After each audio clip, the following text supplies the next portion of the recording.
talk to digital health experts, enthusiasts, entrepreneurs, and influencers from all over the world. Really excited to get this conversation started with our guest today. But just before that, a quick reminder to like and follow our LinkedIn page, subscribe to our YouTube channel, and we're also on 6 different podcast channels, including Spotify and Google Podcasts. I'm your host, Dr. Maida Khan, and today we have with us James Smith.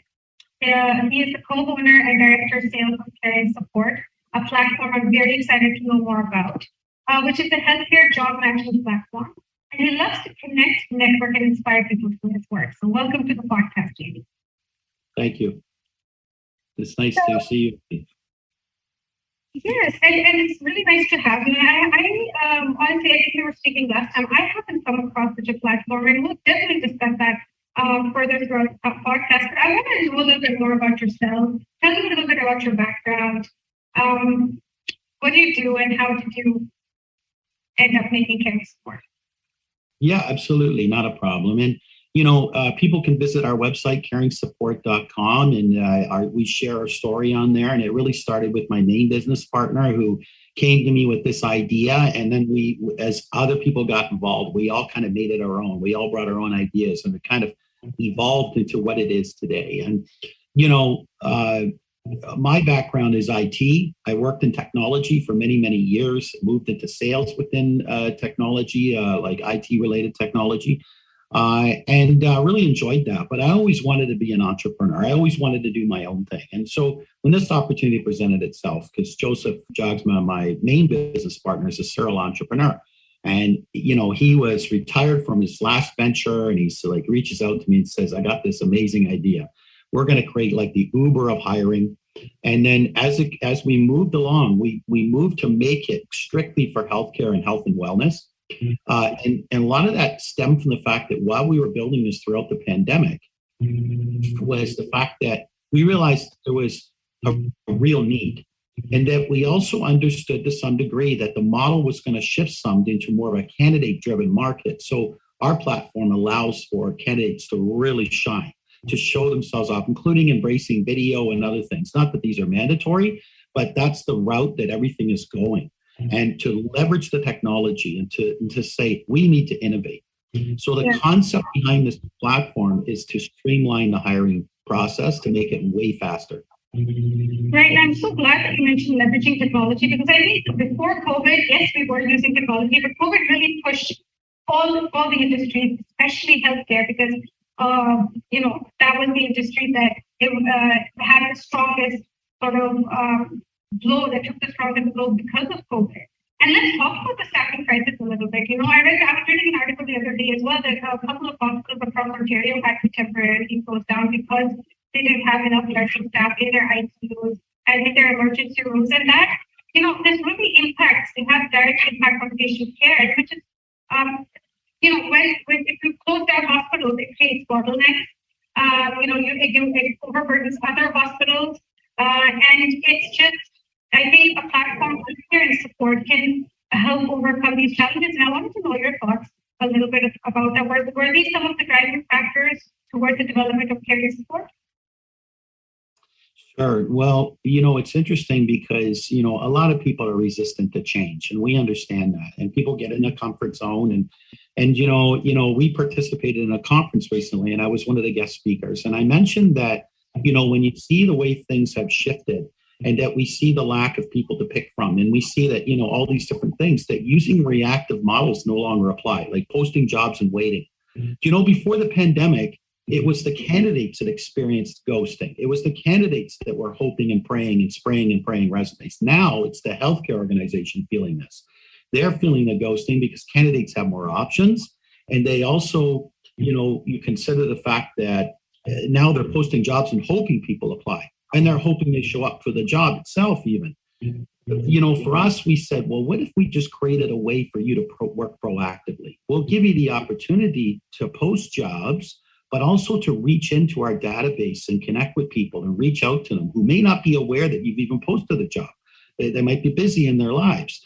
And so you're looking for that amazing nurse or DSW or whatever it may be for a frontline healthcare worker. We also support rehab and all kinds of other areas because it's all about, every aspect of healthcare.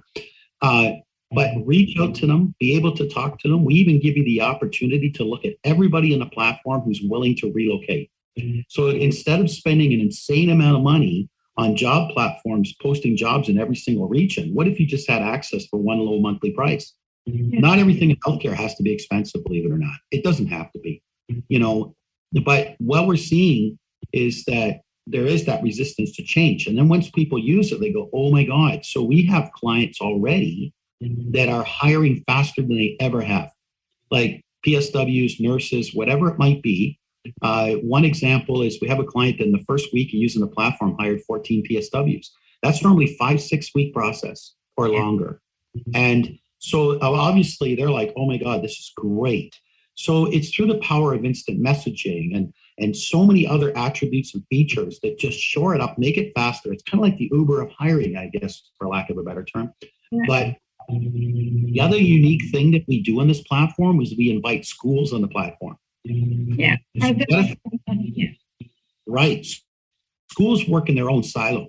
And then one of the biggest challenges is just building the relationship with the school if you don't have one. It's finding the right person to talk to. It's back and forth. Then it starts with the emails back and forth, sending resumes of students, whether it's internships, practicum, co-ops, full-on placement, or even maybe supporting alumni. We do all this in a platform, and it's instantaneous. It's just bang. I'm going to share all these different profiles of all these students. They start doing their due diligence on the healthcare organization side. They reach back out, and then they can champion their students, and they can even bring the student in the conversation. And it's like bang, bang, bang, bang. It's like that. Yeah. So, the idea is to say, how do we save everyone time and energy and the time to hire, which is so lengthy, right? Yeah. Makes sense? Yeah. I know. I think it was a brilliant idea because it just sort of distracts the recruitment sector as well, right? Not only healthcare, you might not be directly helping the healthcare in terms of patient care, but you are indirectly helping the healthcare sector and bridging such a major friction point right now that the healthcare industry is experiencing. I like I said, I haven't come across any app like this, so I think it's brilliant. But considering that it's niche down to healthcare as well, but a lot of people might not be aware about career support. They might still resort to traditional and conventional means of job searching, like job portals and LinkedIn and whatnot. What makes it different? How can people, get to know more about career support? Well, we've had comparisons to some of these other things because there's no question some attributes are going to be the same. I'm a big proponent of LinkedIn myself. I live on the platform and developed a big audience. But for me, it's always taking every opportunity to make great connection, inspire people, to help others first before I start asking for something from them. But I think what's really important to understand that separates us is that even with all these different models that exist, instead, it's like, okay, I'm here as a candidate because I'm looking for a job, right? Number one. Number two, they've built this great profile. So for their experience to apply for jobs, it's one button, apply, bang, bang, bang, bang, bang, bang. Just get how many jobs, whatever they want or interested. And then on the healthcare organization side, they get to actually reach out and look at people who are genuinely interested, not people they hope will be interested, but people who are genuinely interested in a job, which is why they're there in the first place. And then on top of that is the fact that through the power of instant messaging, instead of leaving to all these other apps, like going to email, going to this, going to that, it's all done right here. And then we give people templates even and say, hey, here you go. Here's your first outreach, your second follow-up, your, maybe one for relocation. Here's some, create some templates to reach out to schools to say, hey, how you doing? Because what's great on our platform is you don't need a relationship with the schools. You just say, hey, how you doing? I'd be very interested in, I see some of your programs for nursing, DSWs, physio, nursing, whatever it might be. Yeah. Yeah, absolutely. So, with all these different things, what it's designed to do is say, how do we connect people better in a much more, quicker fashion that allows for the strength of that to say, okay, I can get through all these things fast, get to the heart of the matter as to what the qualities, et cetera, what's this person like? And then hopefully if they've done a video, you can get a feeling for the likability and authenticity of the person beyond a resume. We even created a free resume builder. I don't know anybody that's done that, but, and good that they did, but we did that because some people just don't have a resume. Maybe they're fairly new to the country and English is not their strong suit, right? Yeah. So, It's feel like it's a community. It's sort of not even a network. I would call it a community where people can really know more about each other. It's a much more interactive platform. That's what it sounds like. That's what that might be one of the differentiating factors as well. And for someone who's just listening and wants to explore, can you maybe walk us through the steps of how they sign up and how Sure. easy it is to sort of use? Yeah, absolutely. And before I mention that, I just wanted to say that a big portion of what people have to do today, whether they like it or not, is they need to learn to change. They need to learn to innovate. They need to be where the candidates are rather than hope the candidates show up. You see what I'm saying? So we do all this. We are on LinkedIn, Facebook, Instagram, dedicated YouTube channel, Spotify for our podcast. Plus, we even do TikToks because we should. And it's really about being where people are. So we're a huge marketing machine that helps attract people to the platform for our clients. It's not about us. It's about them. I'm so glad that you raised this point because this is actually one of the gaps, and maybe from a marketing background, especially in healthcare, within the healthcare space. And the fact that you have not only you're reaching people where they are, but then you are adapting to the current landscape, to the current marketing landscape and awareness landscape. And again, I say that all the time that people have these amazing products out there, but nobody's going to use it if they don't know you exist, or if they and exist on already familiar channels that they're already using. So I'm so glad that you're out there on all the channels. It'll just make it easier for people to see and contact. Yeah, thank you so much for saying that. It's very kind. I think really at the end of the day, when we thought through this whole thing, we created a 15-step marketing plan. One of those is social media. Yeah. Okay. So this is kind of our secret sauce, but it's not really intended to say that, you can't learn anything. No, just benefit from what we've done. Yeah. Because we're going to make this very reasonably priced for you and bring you a wealth of candidates to look at in a more proactive way and be able to get people much faster. So, now as far as answering your question, when you go to our site, caringsupport.com, it's clearly laid out at the top of the page as to, okay, I'm looking for a job. So bang. And then it will take you through an easy sign up thing. And then once they're on the platform, the first thing they do is construct a profile. Okay. This takes anywhere from 5 to 12 minutes, we'll say. Okay. Because it depends to the degree. You can once they've completed a profile, they can launch the free resume builder. They can create multiple resumes if they want, drop one in their profile if they don't already have one, of course. They also can even print and email that resume totally for free. Okay. We also facilitate the ability for background checks to be done, where it's done at a discount for half the price and get it back the same day kind of results based on when you do it, obviously. But for like a 4 to 6 hour gap at the most. But really, ideally, because we build this whole platform and we're a Canadian company headquartered in London, Ontario, and all the data stays in Canada. We are right now working in Ontario. We've been showing this to the public for 9, 10 or so months, and we're already working with 125 healthcare organizations. We've surpassed 10,000 candidates on the platform looking for work. We have over 30 schools on the platform, which is our newest channel, only like 3 or 4 months old. So we're serious. We have an advisory board that's filled with people in healthcare and schools. The idea here is saying, listen, we're a purpose-driven organization. We get on it right away. As soon as people post jobs, we're promoting bang, bang, bang, bang, bang, going hard at it. So this is all for our clients. Now, getting on, like I said, the platform, you have the looking for a job, which goes through. And then the healthcare organizations and post-secondary institutions that express interest in being on here, that goes through to a form that comes to us, and then we reach out, we set up a demo, we do all that stuff. There's no obligation. It takes about 30 minutes, and we walk you through all 3 experiences so you understand the interoperability that happens across the platform. And then, generally, general consensus, people are like, oh my God, this is so cool. It's so easy to use. It's so intuitive. It makes sense. And people appreciate that, obviously. I mean, we won an award for it a while back. And as much as all this adulation is great, it's not about us. Yeah. It's about creating the best possible experience for all 3 that are on board. And we're working on a 4th experience, believe it or not, too. But we also just launched a marketplace as well. Sounds like a customer-centric solution, because it's not, like you said, it's not, people aren't interested in your high-level features of what your product does. It's about what problems for the they're solving for the people, right? And I Yeah, think yeah. just being unemployed in and of itself is it's so stressful. And then going through the market and just waiting and I can imagine how easy that process becomes with this platform. I was wondering if are there any referral incentives, like if people refer this platform to others and ask them to join? I know a lot of platforms have um, features like that. Yeah, we've created a ton of stuff in our marketing. We have 6 people in marketing, 6 people. And the reason we do is because we should. It's about promoting it. So we've created so many different things, referral stuff, all kinds of different programs. When I'm talking, for instance, let's suppose it's a franchise model and for in-home healthcare or whatever it might be. And if I'm talking to the folks that hold the master license or they, one of the locations say, hey, you refer me into more of them, I'm going to start driving down the price of your cost to use this platform. Because, if I close those opportunities, this is my way of saying thank you.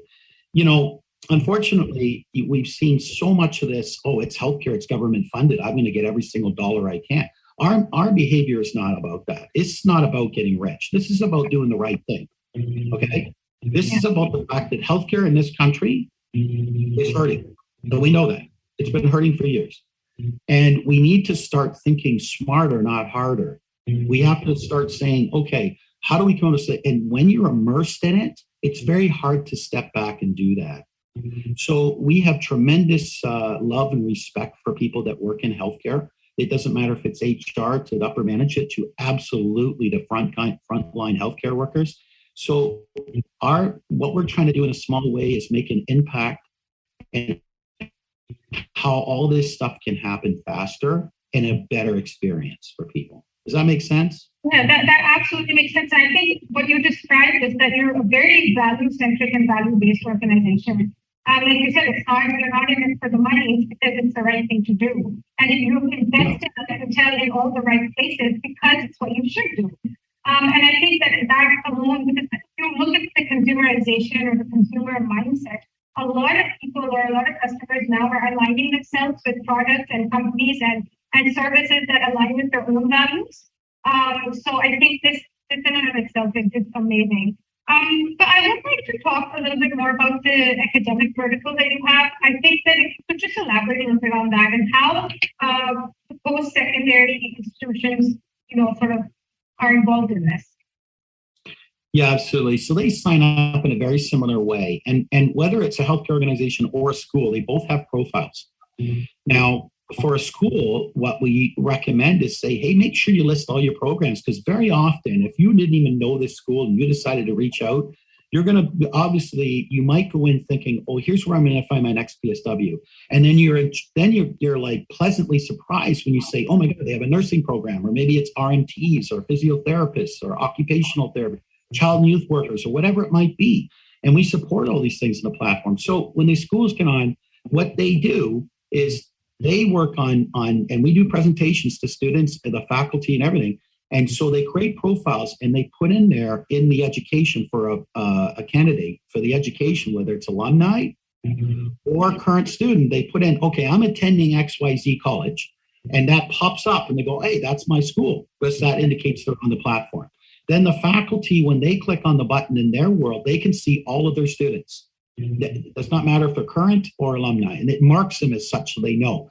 And then they can go out into the healthcare organizations and say, okay, this company, whoever it might be, healthcare would probably be interested in looking at their profile. I think they'd be interested in our nurses or PSWs or whatever.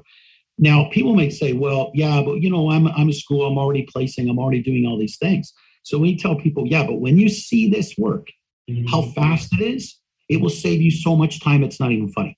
And it's this back and forth with the emails, resumes. Oh, I didn't get that email. What email? Oh, no, you sent that to the wrong person, or that person doesn't work here anymore, or whatever it might be. So with that in mind, what's nice is that they immediately, and it's instantaneous. Doesn't matter if 50 come across, okay? Instantaneous.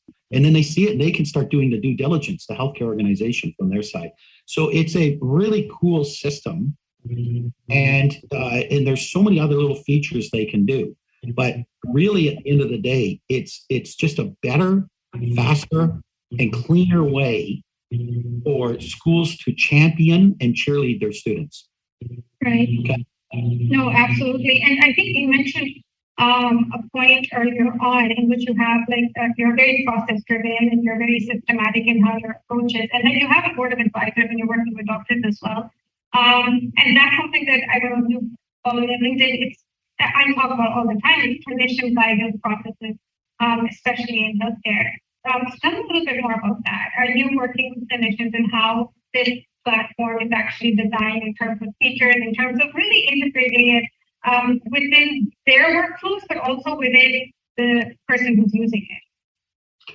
Yeah, it's interesting. A lot of the people I reach out onto LinkedIn that are in healthcare and even beyond Ontario. And we get asked every single day, please come to the US, please come to the US, please come to British Columbia, please come to Alberta, please come to the East Coast, every single day. And we don't want to do that right away. We want to only go there when we know we can support them. Right. This is not about take everybody's money and hope and pray. It's not the behavior that we take. This is about being responsible and having integrity. So the truth of the matter is, for us, what's really important is for us to build something that makes sense for everybody involved, okay?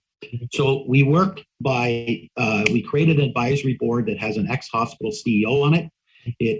We had the woman who had served for years as the CFO of the local inn. Plus, we have the gentleman that owns and runs Westerville College because we wanted to have the school's perspective on that. So we also look at associations. We work with consultants. We work with everybody just for their feedback, what they think. We're also nimble enough to respond to our clients. So sometimes the clients say, hey, you know what, guys, I just had an idea. This might sound crazy, but what do you think about if you did this too? So we look at that, we take that back internally, we talk with the dev and the UX and UI and everybody and say, what would it take to make this happen and how would it look? Like to facilitate this idea. And then we've come back to the client, even done mock-ups and said, here, what do you think of this? And they're like, oh my God, you actually did this? Oh yeah, of course, because you matter. Yeah. So, and then everyone benefits. Nothing is done just for one client. Everyone benefits from that. It's just like when we recently introduced templates, everybody gets 15 templates, whether it's a school or healthcare organization. And so they could decide, how do I want to use these templates? Yeah, absolutely. This is great. This will save me more time. It's the same as the willing to relocate. That feature should be for everyone, but certainly for the rural areas, right? Absolutely. So, absolutely. Yeah. Yeah, no, I think it sounds like you're very inclusive in your design and in your processes, and that's what we need more of. And just before we wrap up, because we're almost at time, something that I ask most of my guests is, where do you see healthcare in 10 years? Oh, wow. That's a great question. And right now, and this is all over LinkedIn, this is all in the news. What we hear about is what's wrong. We hear about how broken it is. This is all true. Focusing on that forever is not going to fix anything. I'm more of a mindset that says, okay, where's the opportunity? Where's the solution? How do we help? Because, I think everybody, this is not just a healthcare problem. This is everybody's problem. Yeah. We all need to help. The folks in healthcare need our help, period. It's a human problem. Yeah. Right. So, we're not going to create something and then go out and look for a problem to fix. Oh, we think this is really awesome. You're going to love it. You're going to see it. And it might be time intensive to learn it. But people go, well, what is this really fixing? Our approach instead is meet with these people, understand them, go to candidates, do focus groups, do all these. We do all these things all the time. We have to, because it's about, how do you feel about this? How do you feel about this experience or this journey or whatever it might be from everybody's perspective? And then say, okay, so how is this going to be reflected in our platform? What are we going to do to solve that problem? Yeah. Right? And that's why it's so important. Yeah. No, well, thank you so much. I couldn't have said it better, but yeah, any key takeaways before we wrap up? Yeah, I would just suggest people visit caringsupport.com. We have a ton of blogs and content and everything to help with the sign-up experience, the journey experience. And we're not the kind of company who, deploys something and then you never hear from us again, or you can't get a hold of us. When I send emails to people, it's my mobile number right in the thing. Feel free to call or text me anytime. We want to be available to our customers. We want them to know that we're in this to win this, and we're in this to make them win. So, yeah, caringsport.com is where it's at. Like I said, I have not, when I saw the demo and we talked earlier, I thought it was very innovative. I think it's the need of the hour. Thank you so much for your time, James. I wish you all the best with the platform. Thank you so much. And it's really great to see you again. And I love what you do. And you definitely bring value to the healthcare community. So keep being awesome, okay? Appreciate it. For everyone listening, until next time, take care. Bye-bye.